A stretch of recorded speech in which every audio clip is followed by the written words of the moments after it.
হরে কৃষ্ণ। আজ আমি আলোচনা করব বৃন্দাবনকে কেন ব্রজ বলা হয় বা ব্রজভূমি বলা হয়।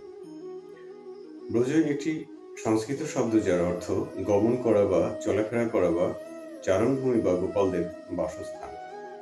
ভগবান শ্রীকৃষ্ণ গোপাল রূপে গরু চড়াতেন, তাই যেখানে গরু চড়ে সেই অঞ্চলকেই বলা হয় ব্রজভূমি। ব্রজ মানে মূলত গোপালদের চারণভূমিকে বোঝায়। বৃন্দাবন ব্রজভূমির একটি বিশেষ অংশ।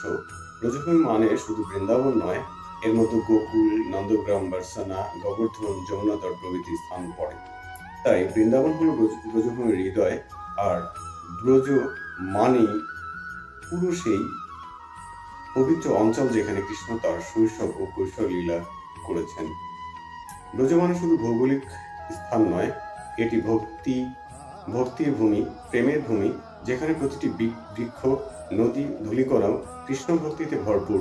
তাই বৃন্দাবনকে ব্রজ বলা হয়, কারণ এটি ব্রজভূমির কেন্দ্র, যেখানে কৃষ্ণ তার গোপাল লীলা, রাসলীলা সম্পন্ন করেছেন। অর্থাৎ ব্রজভূমির বৃহৎ গোচারণ অঞ্চল বা গোচারণ ভূমি, আর বৃন্দাবন কৃষ্ণের লীলাক্ষেত্র, যা ব্রজের অন্তর্গত এক পবিত্র বনভূমি।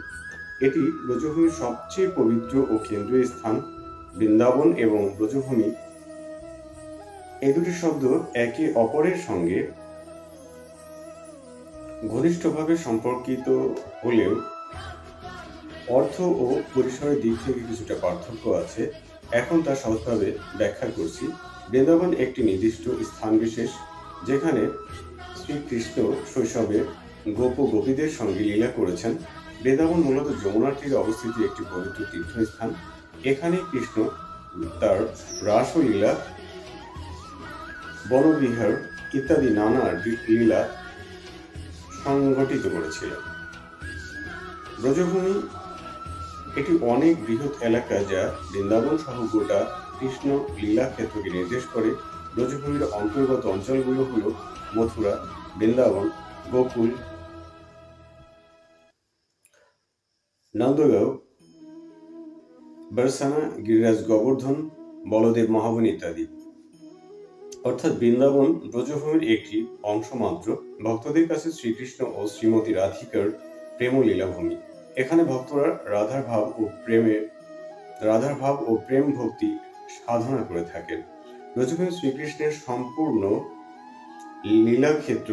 জন্ম, বাল্যকাল, গোপলীলা, গিরিধারণ লীলা, রাসলীলা সবই এই অঞ্চলের বিভিন্ন স্থানে ঘটেছিল। ব্রজভূমি প্রকৃতি একটি বৃহৎ অঞ্চল বা ভূমি, যার অবস্থান যমুনার তীরে। মথুরা জেলার মধ্য মথুরা কেন্দ্র করে প্রায় 84 ক্রোশ আনুমানিক 250 কিলোমিটার বিস্তৃত, পরিচিত রাধাকৃষ্ণ প্রেমলীলা ক্ষেত্র হিসাবে। শ্রীকৃষ্ণের সমগ্র লীলাভূমির তাৎপর্যে ভক্তি ও প্রেমের প্রতীক। শ্রীকৃষ্ণের জীবনের পূর্ণ ও ঐতিহাসিক আধ্যাত্মিক অঞ্চল। সংক্ষেপে বলা যায়, বৃন্দাবন ব্রজভূমির অন্তর্গত, কিন্তু ব্রজভূমি বা ব্রজ বৃন্দাবনের অন্তর্গত নয়। অর্থাৎ ব্রজভূমি হচ্ছে একটি বিস্তৃত অঞ্চল, আর বৃন্দাবন হচ্ছে সেই অঞ্চলের মধ্যকার একটি অংশ। সুতরাং বৃন্দাবন হলো ব্রজভূমির হৃদয়, আর ব্রজভূমি হলো বৃন্দাবনের বিস্তৃত স্বরূপ। আশা করি সকলে বিষয়টি বুঝতে পেরেছেন। হরে কৃষ্ণ। সকলে ভালো থাকবেন।